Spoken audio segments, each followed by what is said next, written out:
નમસ્કાર વિદ્યાર્થી મિત્રો, હું પ્રદીપસિંહ સ્કૂલ વતી આપનું હાર્દિક સ્વાગત કરું છું. ધોરણ 8 વિષય છે હિન્દી, જેની અંદર ચैप्टर 6 तूफानों की ओर. तो चलिए बाल दोस्तों देखते हैं तूफानों की ओर, जिनके कवि है शिवमंगल सिंह सुमन. सुमन क्या है बाल दोस्तों? तो सुमन उनका उपनाम है. तो चलिए आइए देखते हैं.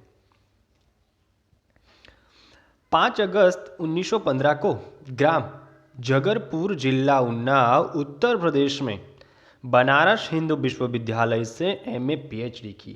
किने? हमारे कवि श्री सुमन ने.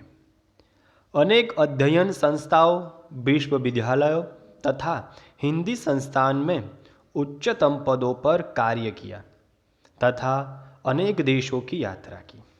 1974 में मिट्टी की बारात पर साहित्य अकादमी तथा 1993 में भारत भारती पुरस्कार से सम्मानित किया गया. 1974 में भारत सरकार द्वारा पद्मश्री से सम्मानित किया गया.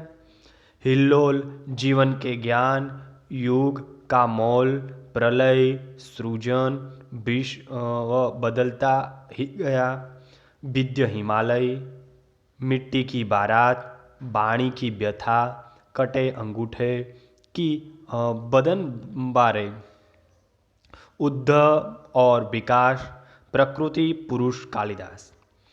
प्रस्तुत कविता में कवि शिवमंगल सिंह सुमन ने सदा संघर्षमय रहकर अपने लक्ष्य की ओर बढ़ने की प्रेरणा दी है.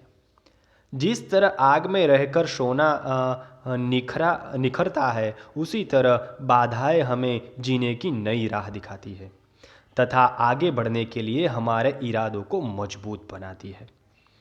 इस कविता में धैर्य, गतिशीलता, साहस और संघर्षरत रहना जैसे मूल्यों का उजागर किया गया है. तो आइए बाल दोस्तों, हम देखते हैं कवि सुमन की तूफानों की ओर कविता. पहले पठन करेंगे, बाद में उनका अध्ययन करेंगे. तूफानों की ओर घुमा दो नाविक निज पतवार, आज सिंधु ने विष उगला है, लहरों का यौवन मचला है. आज हृदय में और सिंधु में साथ उठा है ज्वार, तूफानों की ओर घुमा दो नाविक निज पतवार.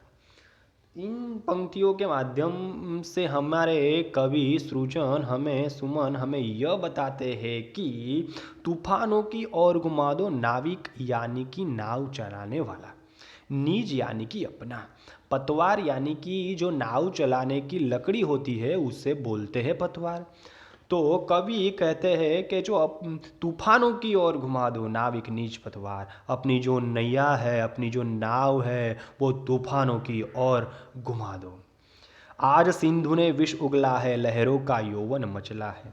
आज सिंधु यानी कि सागर, आज जो सागर है उन्होंने विष उगला है, लहरों का यौवन मचला है, यानी कि आज जो सागर है उनमें काफ़ी मात्रा में लहरें मचल रही है. आज हृदय में और सिंधु में साथ उठा है ज्वार, ज्वार यानी कि अग्नि. तो इन दो पंक्तियों के माध्यम से हमारे कवि हमें कहते हैं कि आज हृदय में भी ज्वार है और आज मेरे दिल में भी ज्वार है. तूफानों की ओर घुमा दो नाविक निज पतवार, आज जो पतवार है, जो हमारी नाव है, हे नाविक तू तूफानों की ओर घुमा दे. तो कहने का तात्पर्य यही है कि इन 4 पंक्तियों के माध्यम से हमारे कवि सुमन जी हमें बताना चाहते हैं कि आज सिंधु ने विष उगला है, आज सागर में काफ़ी लहरें हैं, तो हे नाविक जो हमारी नाव है वो लहरों की ओर ले चल. एक आग है वो सागर में है, तो एक आग आज मेरे दिल में भी है. तो सुमन जी कहते हैं कि जो हमारी नाव है ना, वो तूफानों की ओर ले चलो. आगे देखते हैं क्या कहते हैं. लहरों के स्वर में कुछ बोलो, इस घमंड में साहस तोलो, कभी कभी मिलता जीवन में तूफानों का प्यार, तूफानों की ओर घुमा दो नाविक निज पतवार. देखते हैं. लहरों के स्वर में कुछ बोलो, इस घमंड इस अधंड में साहस तोलो, कभी कभी मिलता है जीवन में तूफानों का प्यार। इन पंक्तियों के अंदर कवि सुमन जी बताते हैं कि लहरों के स्वर में कुछ बोलो। लहरों के अंदर आज साहस है, बड़ी बड़ी ऊंची ऊंची लहरें आ रही है, इस अधंड में साहस तोलो। तो ऐसी परिस्थितियों में आज हमें हमारे साहस दिखाने का मौका मिला है, ठीक है। और आगे बताते हैं कि कभी कभी मिलता है जीवन में तूफानों का प्यार। और ऐसी परिस्थितियों में यानी कि साहस दिखाने का जो मौका है वो हमारे जीवन में कभी कभी ही आता है। तो तूफानों की ओर घुमा दो नाविक निज पतवार। तो अपनी जो पतवार है, अपनी जो नाव है, वो नाविक को कहते हैं सुमन जी कि तूफानों की ओर घुमा दो। देखते हैं आगे। यह असीम निज सीमा जाने, सागर भी तो यह पहचाने। मिट्टी के पुतले मानव ने कभी न मानी हार, तूफानों की ओर घुमा दो नाविक निज पतवार। इन पंक्तियों के माध्यम से हमारे कवि जो सुमन जी है वो क्या कहते हैं, तो देखते हैं। यह असीम, असीम यानी कि जिनकी कोई सीमा नहीं होती, उनको कहते हैं असीम। निज यानी कि अपना। यह असीम निज सीमा जाने, सागर भी तो यह पहचाने। वो सुबन जी कहते हैं कि हमारी यदि सागर की सीमा भी असीम है तो हमारी सीमा भी असीम है। और यह बात सागर को मालूम होनी चाहिए, सागर को पता चलनी चाहिए कि उनकी सीमा असीम है तो हमारी साहस की सीमा भी असीम है। मिट्टी के पुतले मानव ने कभी न मानी हार। हम भले ही मिट्टी के पुतले हैं, लेकिन ये मिट्टी के पुतले ने अपने जीवन में कभी भी हार नहीं मानी है। और ये सागर अच्छी तरह से जान ले, तूफानों की और घुमा दो नाविक निज पतवार। अपनी जो नाव है नाविक, तू तूफानों की ओर आज ले चल। देखते हैं आगे। सागर की अपनी क्षमता है, पर माझी भी कहाँ थकता है। जब तक सांसों में स्पंदन है, उसका हाथ नहीं रुकता है। उसके ही बल पर कर डाले सातों सागर पार, तूफानों की ओर घुमा दो नाविक निज पतवार। तो देखते हैं इनके अंदर हमारे कवि श्री सुमन जी हमें क्या बताते हैं। सागर यानी कि समुद्र, सागर। सागर की अपनी क्षमता है, पर माझी भी कहाँ थकता है। माझी यानी कि जो नाव चलाने वाला होता है उसे कहते हैं।